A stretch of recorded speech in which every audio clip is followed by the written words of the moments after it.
Nabi itu thariqahnya apa? Bukan pakai akal semata, tapi dibimbing oleh wahyu. Wahyu itu turunnya ke kolbu. Maka kalau minhajin nubuah diartikan itu pemerintahan yang dipimpin oleh orang-orang yang ahli kolbu. Kapan itu? Wallahu a'lam kapan.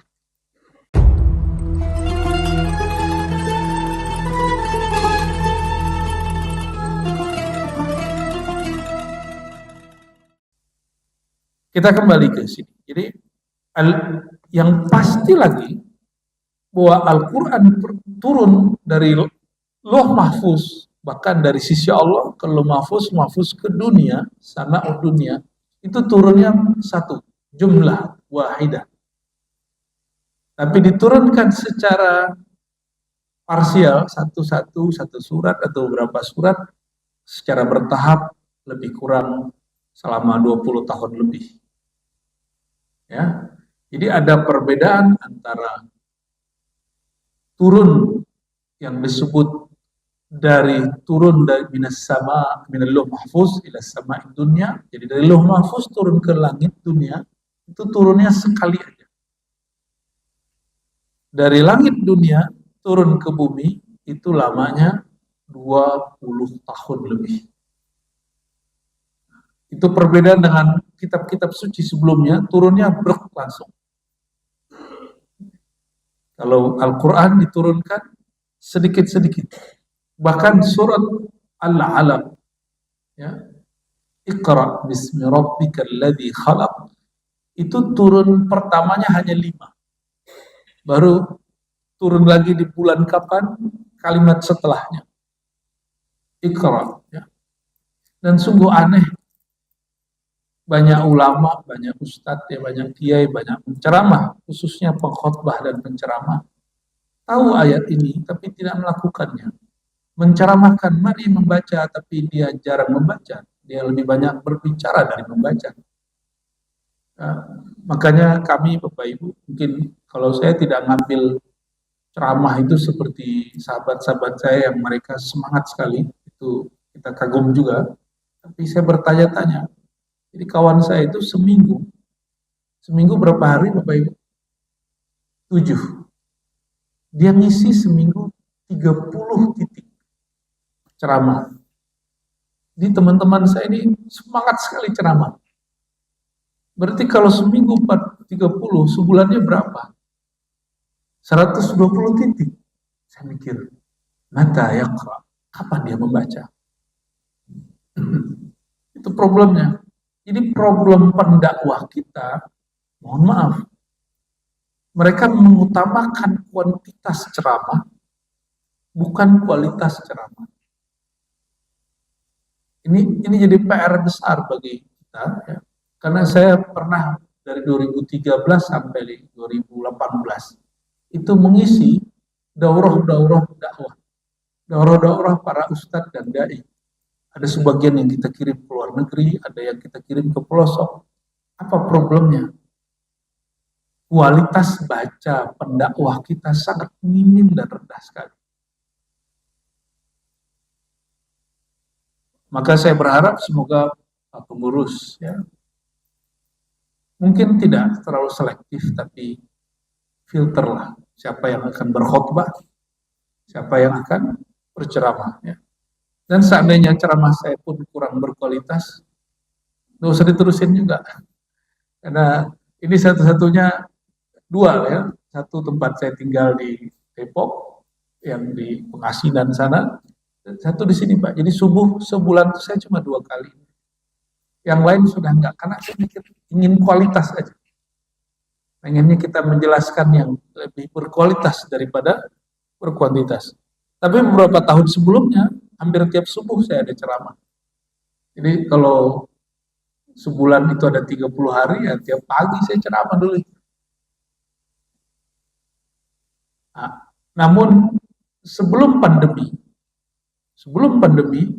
ini nikmat dari Allah, hampir nih lebih dari 10 tahun, ya. Saya nggak bisa sebutkan sampai 15 atau 17 tahun, tapi saya sebut lebih dari 10 tahun. 5 kali dalam sepekan saya ngajar dalam bahasa Arab, mengajarkan kitab-kitab hadis dan kitab akidah. Jadi kita pakai kitab, khatam kitab ganti lagi, khatam kitab ganti lagi. Sehingga saya menikmati hari ini hanya cukup mengingat sebentar hadis-hadis yang dulu kami baca dan hafalkan. Jadi nggak perlu persiapan. Nah itu nikmatnya, alhamdulillah. Ya, karena saya banyak juga melihat ini, mohon maaf Bapak Ibu. Orang benci Yahudi, tapi dia menikmati produk Yahudi. Dia benci Amerika, tapi dia mau ceramah, dia buka dulu aplikasi yang dibuat oleh orang Amerika itu. Apa itu? Ustadz sebelum ceramah sekarang buka apa? Buka handphone, buka smartphone, buka Google, buka YouTube. Padahal katanya benci Yahudi, benci Amerika. Saya tidak mengajarkan benci Yahudi, benci Amerika. Ya. Saya mengajarkan benci yang dibenci Allah. Yahudi ada yang Muslim, ada yang tidak Muslim. Istri Nabi ada yang Yahudi, yaitu Sofia. Maka kita terhadap Yahudi nggak ada urusan ras, urusannya urusan agama. Tapi sejak kapan agama itu kemudian mengajarkan kebencian? Sejak orang salah faham tentang beragama. Seandainya beragama Islam itu membuat benci-bencian, maka Nabi SAW pasti benci dengan Maria Al-Qibtiyah. Karena dia seorang Nasrani. Pasti benci dengan Sofia, dia seorang Yahudi. Enggak, agama kita enggak begitu, Pak. Dulu negeri kita juga enggak Islam, negeri kita baru belakangan masuk Islamnya. Dulu mungkin kakek buyut bapak ibu masih sesajen ke pohon. Saya masih ingat masa kecil saya masih ada orang naruh sesajen di pohon-pohon besar. Masih kecil saya itu. Mungkin sebelumnya lebih parah lagi. Ya. Baik Bapak Ibu, jadi yang pasti dari Ramadan itu bulan diturunkan Quran.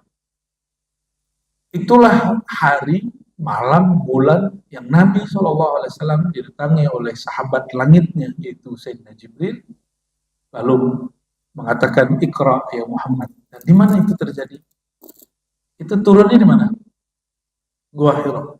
Ya, semoga yang masih badannya kuat nanti kalau umroh, haji kesana lagi Pak.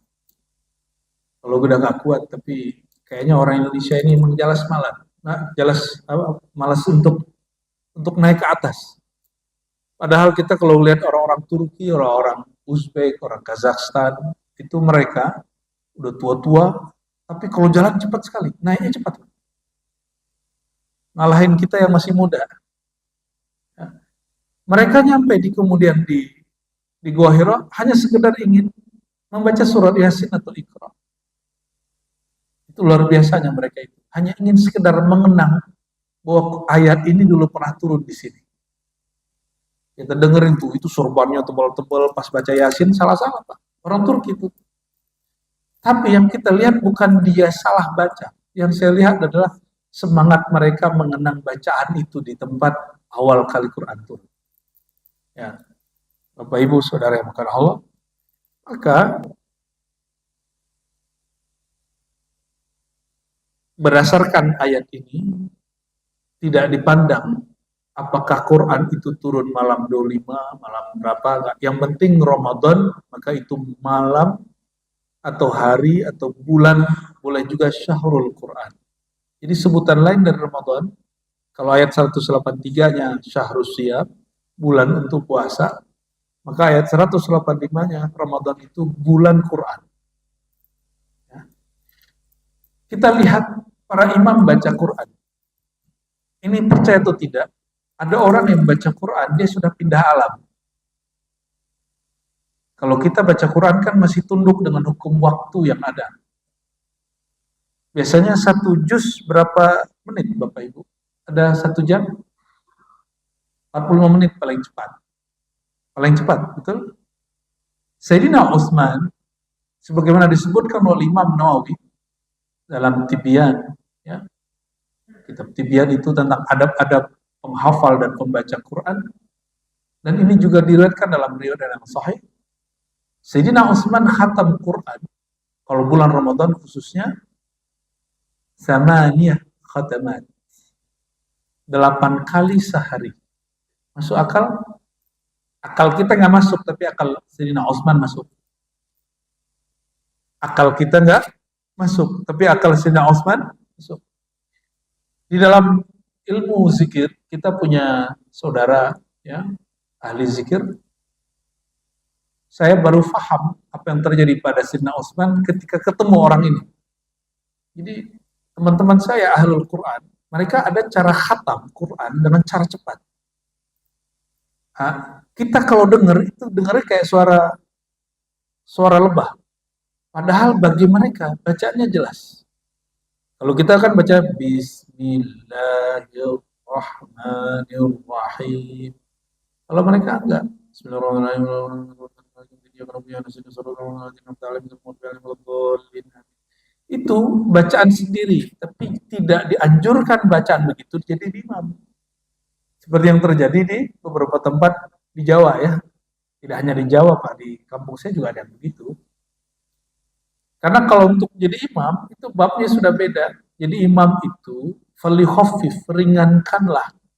Bacaannya, baguskanlah. Bukan berarti cepat-cepat. Falihofif itu bukan cepat-cepat, tapi diringankan bacaannya, jangan panjang-panjang. Bukan buru-buru. Setelah ketemu orang-orang yang baca Qurannya cepat sekali, jadi saya 20 menit 1 juz. Dia 10 menit 1 juz. Dia 10 menit 1 juz. Berarti kalau 30 juz, berapa menit dia perlu? Orang ini? 1 juz 10 menit. 30 juz, berapa menit dia perlu? 300 bagi 60, berapa? 5 jam khatam Quran. Masuk akal? Sehari ada 24. Ya, anggaplah 25 jam. 25 bagi 25, 5 kali khatam. Masuk akal itu. Masuk akal bagi saya. Ya. Mungkin Sayyidina Utsman 1 juznya 7 menit. Karena mereka ketika baca bukan lagi di alam ini. Mereka sudah masuk kepada alam kewahyuan. Alam kalam. Alamnya kalimatullah. Nah, alam kalimatullah, Allah itu adalah sang pemilik waktu, sang pengatur waktu. Allah bisa panjangkan waktu itu, bisa pendekkan waktu itu. Dalilnya apa? Ini baru saja kita melewati bulan mulia, bulan Rajab, yaitu Isra Mi'raj. Isra Mi'raj, ukuran makhluk biasa, paling cepat 3 bulan baru sampai di Al-Masjidil Aqsa. Nabi SAW berangkat tengah malam, pulang sebelum subuh. Ya mungkin 3-5 jam. Perjalanan 5 bulan atau 3 bulan ditempuh hanya 3-5 jam. Kok bisa? Ya suka-suka Allah. Kan yang punya waktu Allah. Ya. Para pejuang Ashabul Kahf. Ashabul Kahfi kalau bahasa kita, bahasa Arabnya Ashabul Kahf. Pemuda gua. Mereka 309 tahun tapi rasanya yauman au ba'du yaum. Berapa lama mereka merasakan? Hanya sehari atau setengah hari. Siapa yang mendekin waktu untuk mereka? Itu Allah Subhanahu wa ta'ala. Ya. Lalu disebutkan di situ fungsi Quran, hudan linnas wa bayyinatin minal huda wal furqan. Quran itu huda, dia hidayah bagi manusia. Maka Quran bukan ayat untuk menyembelih orang, bukan ayat untuk mengkafir-kafirkan orang, bukan ayat untuk menyalah-nyalahkan orang. Nah, ini saya pernah mengalami satu fase, kalau baca ayat yang terbayang kesalahan orang. Nah, semoga Bapak Ibu kalau baca ayat yang terbayang kesalahan diri, bukan kesalahan orang lain. Ya. Dan fase itu agak lama Bapak Ibu, hampir 2,5 tahun. Saya belajar satu manhaj tafsir Yang sekarang saya paham ini ternyata metode tafsir kelompok yang sekarang disebut kelompok teroris. Jadi saya pernah ikut metode kajian tafsirnya lebih dari 2,5 tahun. Dan kita ajak teman-teman para pemuda di kampung saya untuk ngaji seperti itu. Dan ayat pertama yang dibaca surah Al-Jumu'ah ayat 2, lalu termasuk ayat ini. Fungsi Quran untuk hudal linnas. Lalu metodenya, hati-hati anak-anak pemuda ya, mahasiswa ini masuk ke kampus-kampus. Jadi ada kelompok-kelompok tafsir. Ini tidak semuanya kelompok tafsir itu diridhoi oleh Allah SWT. Kenapa? Ya saya bekas itu. Kami dulu selama 2,5 tahun dalam kelompok tafsir mengambil ayat sesuai nafsu kami. Nah, pakailah ayat ini bahwa metode menjelaskan Quran adalah bahwa bayyinatin minal huda wal furqan. Ayat dijelaskan dengan ayat. Jadi dicarilah kalimat yang sama pakai indeks, dicocok-cocokin, lalu dijadikan satu materi. Itu kemudian jadi modul. Sehingga disitulah orang salah paham tentang kata khalifah di Quran.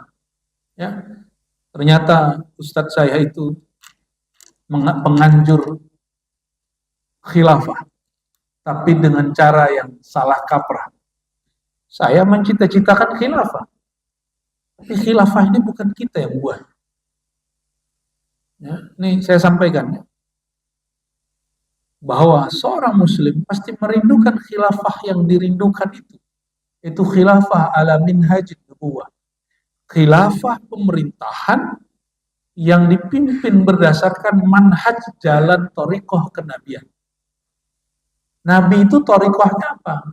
Bukan pakai akal semata, tapi dibimbing oleh wahyu. Wahyu itu turunnya ke qalbu. Maka kalau minhajin nubuwah diartikan itu pemerintahan yang dipimpin oleh orang-orang yang ahli qalbu. Kapan itu? Wallahu a'lam kapan. Di dalam hadis dikatakan ini dipimpin oleh seorang imam yang diberi hidayah. Yang diberi hidayah itu bahasa Arabnya Al-Mahdi.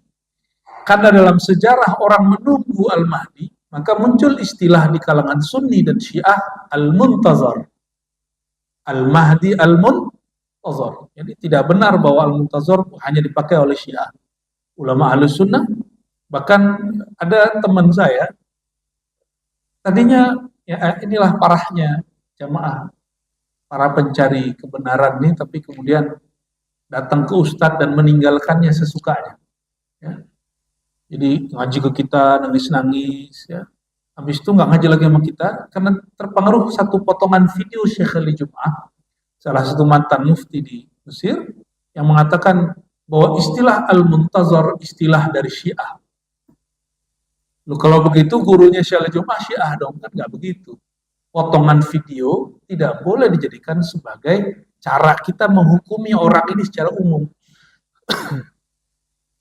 Gurunya Syekh Ali Jum'ah namanya Sidi Abdullah Ghumari punya risalah kecil dan judulnya menyebut lafaz Al-Mahdi Al-Muntazar. Dan Syekh Ali Jum'ah menyebut guru ini mursyid wali Allah dan ahli hadis. Ahli sunnah wal jamaah. Maka istilah Muntazar bukan istilah Syiah. Itu istilah yang muncul di kalangan ahli sunnah dan juga dipakai oleh kalangan Syiah. Ya. Nah, kita tidak ada urusan dengan itu, urusan kita mengikuti sunnah Nabi Muhammad Sallallahu Alaihi Wasallam.